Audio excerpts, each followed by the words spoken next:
How Carl Icahn became one of the most famous and feared investors of all time. Carl Icahn, one of Wall Street's most successful investors, made a fortune through corporate raiding. In the summer of 2013, Carl Icahn sent out a $17 billion tweet saying that Apple is undervalued and announced that he was buying the stock. And whenever Carl takes a position in a company, it's time to buy. The stock quickly jumped 19 points, worth $17 billion in market capitalization. His fund, Icahn Capital Management, now manages over $24 billion. How did he become one of the most famous and feared investors of all time? You'll find out in this video. Carl Cillian Icahn was born on February 16, 1936 in Brooklyn, New York, and raised in Queens. The son of Bella, a public school teacher, and Michael, a former law student who became a cantor at a local synagogue, grew up without much money. Carl was fascinated by books, and his natural ability for mathematics set him up for great success. He graduated number 2 in his high school and was determined to get into a top Ivy League university, something most people in his area had no chance of doing. Carl liked the sound of Princeton. He even read books about it. However, his teachers discouraged him by telling him that there was no chance he could get into an Ivy League school because they don't take students from this area. He proved everyone wrong and got into arguably the most prestigious at the time, Princeton University. There, he studied philosophy. He wrote his graduating thesis called The Problem of Formulating an Adequate Explication of the Empiricist Criterion of Meaning. He applied his philosophical framework to real-life challenges. Empiricism says that knowledge is based on observations and experience. Icahn said that 20th century philosophy trained his mind for takeovers. There is a strategy behind everything. Everything fits. Thinking this way taught him to compete in many things. This philosophical framework proved to be Icahn's most powerful weapon in business takeovers. Princeton teaches its students how to think, explore, and ask questions instead of pushing them to specific careers, something Carl's mother didn't really understand. Icahn's mother has always had a great influence on him, and after he graduated, his mother wanted him to go to medical school really badly, so he applied to NYU. Once there, he didn't like it and took every opportunity to get out, even though he did pretty good at subjects like chemistry. However, when they got out of the classroom to get hands-on experience, he broke. He diagnosed a patient with tuberculosis. Carl's instructor disagreed with his diagnosis and urged Carl to develop a different diagnosis, even though it was pretty clear that the person had tuberculosis. Shortly afterward, the guy coughed all over him, and Carl left NYU and medicine forever. In the spring of 1960, Carl was an unemployed Princeton graduate, a med school dropout with no family money, no career ambitions, and no marketable skills. He didn't know what to do with the rest of his life, and, to buy some time to figure out what he wanted, he joined the Army Reserves in April 1960. Once back in New York, he wanted to make money just like his uncle. So he figured that marketing was a good place to start. He was accepted at a trainee job at Macy's. He knew he wasn't going to get rich from that money, so he decided to play around with the stock market, using the $4,000 he made playing poker during his time in the Army. A friend of the family was a securities analyst and talked over opportunities with him. Carl seemed to be picking winners and wondered if he was good enough to do this on the side, why not go to Wall Street? After his uncle got him into his first interview, he got a job as a broker trainee. He was a good salesman and used this skill to convince his customers to buy stocks on his recommendation. Because everything was going up at the time, 1961 was the last year of the bull market, he looked like a genius. But when the bubble burst, he lost everything he had made, which was between $50,000 and $100,000. Things were so bad that he had to sell his car so he would have enough money to eat. It taught him 2 lessons. First, people don't make money riding the market. Second, if he wanted to emerge as a dominant force, he needed more than a broker's training. He needed expertise in a niche. So he started to get into options trading because it was less competitive. At the time, there was no central place where you could go out and buy options like the Chicago Board of Options Exchange. All you had was an over-the-counter liquid exchange, and if you wanted to sell, you had to find another buyer through one of the few firms dealing in this type of trading.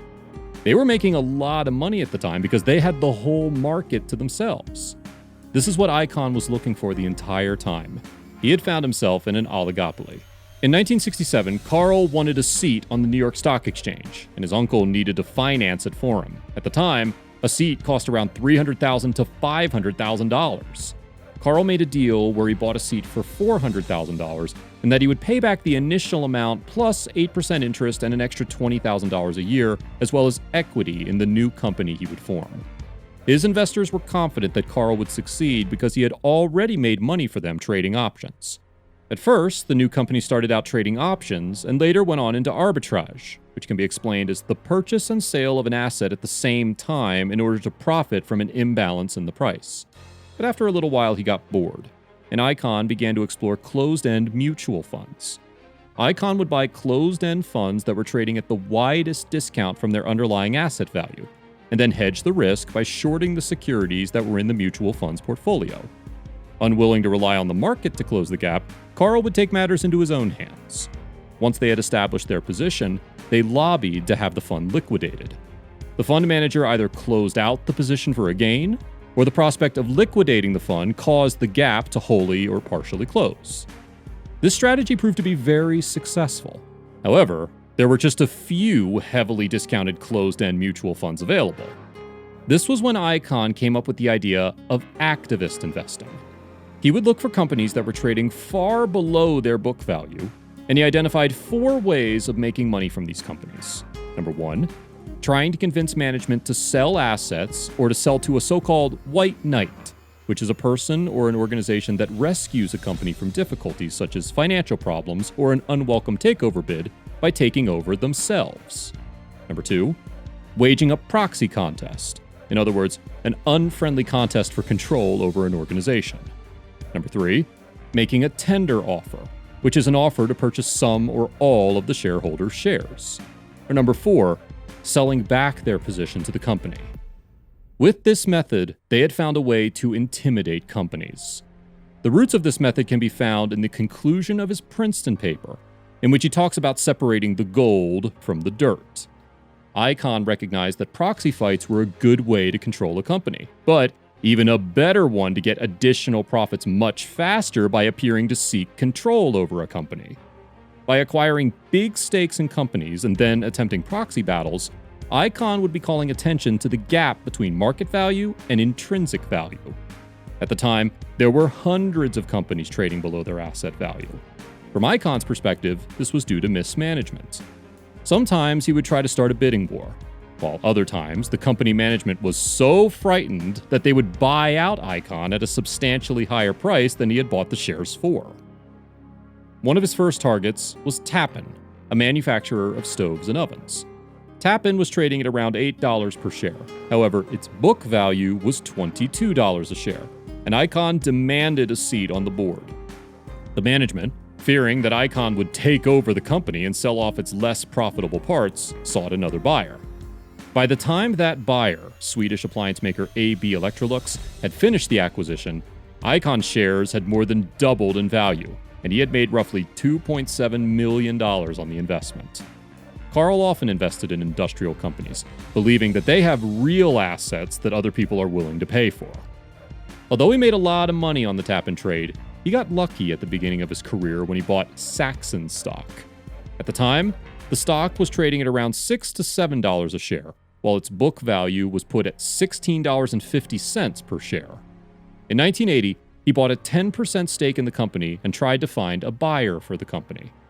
After difficult negotiations, the CEO, Stanley Lurie, agreed to purchase their stock for $10.50 per share, which resulted in a $2 million profit for Icahn and his 11 partners.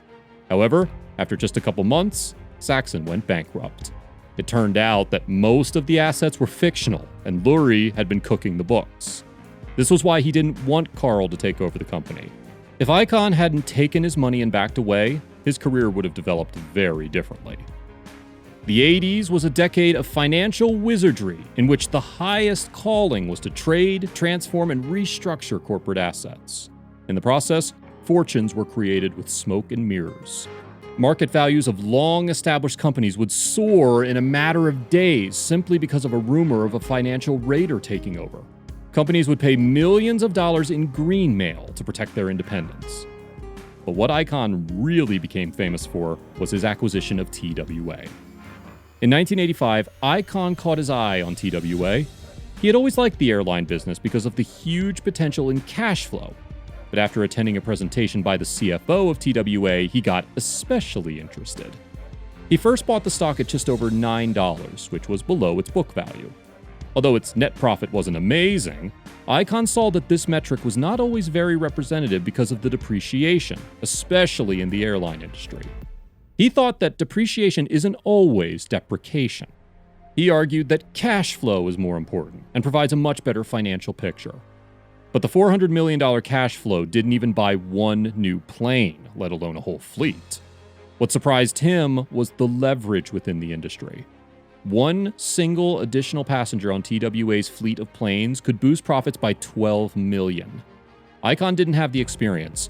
His only perception was that it was run by stupid managers, but it was enough for Icahn to create a big position in the airline.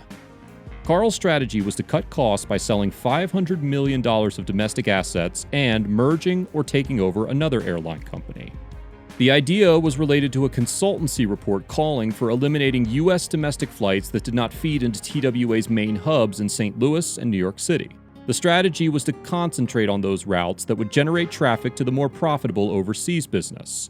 But this contradicted the recent study done by the TWA's management, which stated that it should be focusing on domestic flights to generate more international business, and it had to set aside new cash to buy planes for domestic service. As Icahn was thinking in terms of shrinking domestic assets, the management tried to search for a white knight in order to overbid Icahn. However, Carl couldn't accept the deal because he already owned more than 10% of the company, which meant that all the profit he would have made from the deal belonged to the company. As the industry was becoming more and more competitive and traffic slowed down sharply, especially to the once lucrative European destinations, the company's profit faded as a result of a nasty strike. It cost 4,000 flight attendants their jobs when the airline should have been in a seasonal recovery. The profit TWA made on paper was more of a financial engineering exercise. For example, writing off less depreciation to boost profits. Carl viewed money as a game, and he played with it. As TWA deteriorated, it wanted to file for bankruptcy. Icahn thought he would be liable for up to $120 million, figured by a projected 9% earning from pension assets. However, Icahn was unaware that the Pension Benefit Guarantee Board could use a 5% projected rate of return. This resulted in boosting its liabilities to $500 million. Furthermore, the government could activate early retirement clauses that could drive up the liabilities to more than $1 billion. The government wanted Icahn to personally fund the gap when TWA filed for bankruptcy.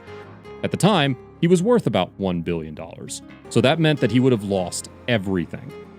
Icahn could settle for a total of around $550 million, but to Icahn this seemed unfair. He didn't want to pay, but he realized that he couldn't walk away without having to settle. So, he tried to negotiate for as small of a deal as possible. He scheduled negotiations late at night so that his opponent was tired and wanted to go home. He'd charm you at the negotiation table. He would talk about life, politics, sports, or whatever, waiting for you to slip and then slit your throat. Ultimately, Icahn would be held accountable for $240 million, but he had used TWA to fund another deal, another well-known company named Texaco, on which he had made an estimated $700 million profit. So in the end, it didn't turn out to be as bad as it might have looked. Carl had miscalculated the airline business and also had not foreseen that there would be no regular liquidation. One plane can be worth $7 million, but if you're trying to sell 50 of them, they're worth $3.5 million each. Icahn continued to invest this way, even though it might not be a very likable investing style for many people. With a compounded return of approximately 31% from 1968 to 2011, you can say that he's one of the greatest investors of all time, making him the 39th richest man in the world with a net worth of almost $15 billion as of November 2020, according to Forbes. Thank you for watching. I hope you enjoyed the video. Make sure to subscribe to our channel if you haven't already. Leave a like if you want to see more of these videos. It really helps the channel. But for now, I hope to see you again soon.